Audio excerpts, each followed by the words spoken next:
आपका interview skill में, चलो पहले फर्स्ट इंप्रेशन की बात कर लेते हैं। बिल्कुल जो आपने पॉइंट्स बोले हैं वही सारे पॉइंट्स भी हैं।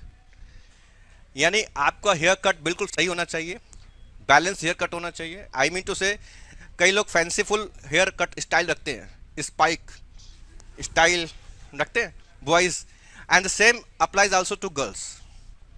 आपके बाल करली हैं या स्ट्रेट हैं, इट मेक्स नो डिफरेंस, इससे कोई फर्क नहीं पड़ता।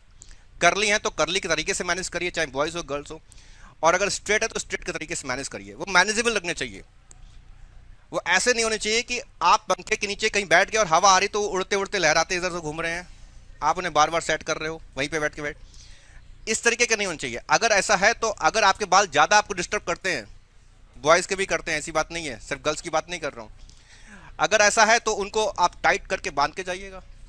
बांधना आपको आता है, पोनी टेल बना के जाइए, नहीं तो आप ओपन करके भी जा सकते हैं। बॉयज़ आपके बाल बिल्कुल प्रॉपरली कॉम होने चाहिए, कड़े होने चाहिए ढंग से, ठीक से, ऐसे भी नहीं कि इधर उधर से निकल रहे हैं, है ना। वो चीज़ें आपको उतनी देर के लिए तो मेंटेन करना, 15-20 मिनट के लिए। एक बार इंटरव्यू हो गया उसके बाद ऐसी तैसी, फिर नौकरी पे जाएंगे ना टी शर्ट पहन के, फिर जाओ ना, कौन मना कर रहा है, वहां से कोई निकालने वाला नहीं है। वहां स्पाइक रखो ना, होल लाइफ रखो। वैसे भी आपने अगर बैंक में गए हो, बैंक मैनेजर को देखा है कभी, देखा हो ना, क्या वो आपको कभी फैंसीफुल लुक्स में दिखाई देता है? नहीं दिखाई देता। ऑफिसर का लुक होता भी नहीं है ऐसा। कभी भी आप जेंटल ऑफिसर के लुक को देखोगे, किसी भी ऑफिसर को देखोगे, तो वो कभी ऐसे लुक लगते भी नहीं। और अगर ऐसा कोई लुक रखे बैंक में दिखाई भी दे, पता रहा ऊट पटांग सा टैटू छपे हुए हैं यहाँ पे, इस पियर्सिंग हो रखी है ना, अजीब व गरीब तरीके से बाल बने हुए हैं, आप उसको आके अपने पैसे दोगे? उसे समझ में जाएगा कैसा लफंगा सा बैठा है, आपको ऐसे लगेगा। ये लाइफ में जॉब लगने के बाद आप कैसे रहते हो वो आपकी चॉइस है, लेकिन इंटरव्यू जो दिया जाता है वो पूरी ट्रेडिशनल तरीके से, कंजर्वेटिव अप्रोच होती है उनकी। कंजर्वेटिव अप्रोच यही होती है, वो बहुत ओपन नहीं होते हैं आपके आउटफिट को लेकर। एक ड्रेस कोड उनके माइंड में सेट है, यही उनके, नहीं बात बैंकिंग की नहीं है, बात चाहे IAS PCS का ले लो, SSC का ले लो, किसी भी बोर्ड का इंटरव्यू ले लो, सभी इंटरव्यूअर जितने भी होते हैं वो कंजर्वेटिव अप्रोच रखते हैं आपके आउटफिट को लेकर। उनका एक सेट कोड है, वही आउटफिट देखना पसंद करते हैं, तो हम क्यों ना कर लें, क्या दिक्कत है, नौकरी लगानी है ना। और वैसे भी अगर लाइफ में आप इस आउटफिट को कैरी करते हो तो भी अच्छे ही दिखोगे। तो जैसे मैंने बोला ना कि हेयर कटिंग की वाली बात नहीं है, बात ये भी है कि अगर आप दाढ़ी रखते हो, दाढ़ी कैसी होनी चाहिए। देखो, अगर आपका वो लुक है जैसे स्माइल लुक है तो ये मेंटेन है, दैट इज ओके। अगर वो मेंटेन है तो ठीक है, ऐसे नहीं कि जबरदस्ती कहीं से भी निकल रहे हैं, उधर उधर निकल रहे हैं, तो आप क्लीन सेव होकर जाइए। मुस्टास रखना चाहिए, नहीं रखना चाहिए, बिल्कुल अगर रखते हो तो रखे जाइए। जरूरी थोड़ी है कि इंटरव्यू की मूछें मुड़ानी है फिर उसके बाद में रख लो, ऐसा कुछ जरूरी नहीं है। अगर मुस्टास आप कैरी करते हो तो आप मुस्टास में ही जाइए। आई मीन टू से आपका चेहरे पे जो भी आप अपना डिजाइन लेके चलते हो जिंदगी में, वो डिजाइन एक डिसेंट लुक होना चाहिए। और डिसेंट लुक में सिर्फ इतना ही आता है, मुस्टास रख सकते हो या नहीं रख सकते हो, बाकी की चीजें आपको रिमूव करनी पड़ेंगी। आप फुल बियर्ड में और लंबा बियर्ड रख के वो नहीं चल सकता, ओके। उतनी देर के लिए आप उनको हटा के रखिएगा। अपियरेंस नीट होना चाहिए, ठीक है प्रॉपर शेप हो ही गया।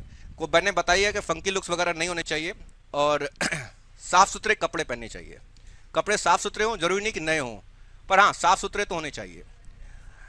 नए हों तो मैं आपको अवॉइड करूंगा कि सीधे शर्ट खरीद के सीधे इंटरव्यू वाले दिन पहन के मत चले जाना, प्रॉब्लम आती है, वार्डरोब मल फंक्शन होता है, मैं बताऊंगा इसके बारे में, ऐसा हुआ भी है कई बार, और मेल फीमेल दोनों के साथ हो जाता है। वहां पे जाके कॉन्फिडेंस की धज्जियां उड़ जाती हैं। तो वो कपड़ा एटलीस्ट, जो भी आप अगर नया कपड़ा ले रहे हैं तो एटलीस्ट 1-2 बार पहन ले, घर पे पहन कर उसकी चीज़ों को मैनेज कर लें। जैसे जब आप नई शर्ट लाते हैं, जैसे बॉयज़ के लिए बात कर सकता हूँ मैं इस बार को, नई शर्ट लाते हैं तो उनके जो बटन्स होते हैं कई बार इतने खराब तरीके से टक किए गए होते हैं कि आपने पहना थोड़ा बहुत ऐसे ऐसे किया, चले फिरे, वो टक टूट गए, होता है। Does it happen? कभी हुआ है ऐसा? मेरे साथ हुआ है, पार्टी में स्टेज अपीयरेंस थी, ठीक है, और शर्ट का बटन टक से टूट गया, सामने नहीं टूटा, बस आने वाले थे। मेरा तो कॉन्फिडेंस ही हिल गया। अब क्या करेंगे, ऐसे खुले लेके जाएंगे क्या? जैसे भी मैनेज किया दैट इज डिफरेंट थिंग, क्या करना। लेकिन अगर ये वहां आपके साथ होता है, और वो इसलिए हुआ है कि शर्ट ली, चेक किया नहीं है, सुबह सुबह सीधे पैकिंग से रैप एंड सिंक खोले सारे रैप और पहन के चले गए, और उसने धोखा दे दिया। इसलिए ये वार्डरोब मल फंक्शन ना हो, ये चीज़ें करने के लिए मैं आपको यही बोलूँगा कि जो भी कपड़े आप लेते हैं वो एटलीस्ट 1-2 बार पहले पहन लें, उसको वॉश कर लें, फिर आयरन कर लें क्लीन करके, फिर आप चाहें, उससे आप कपड़े से भी कंफर्टेबल हो जाओगे। एकदम नया कपड़ा कई बार पहनते कंफर्टेबल नहीं होते हैं, तो थोड़ा सा आप उसे एक बार यूज टू हो चुके हो। ओके।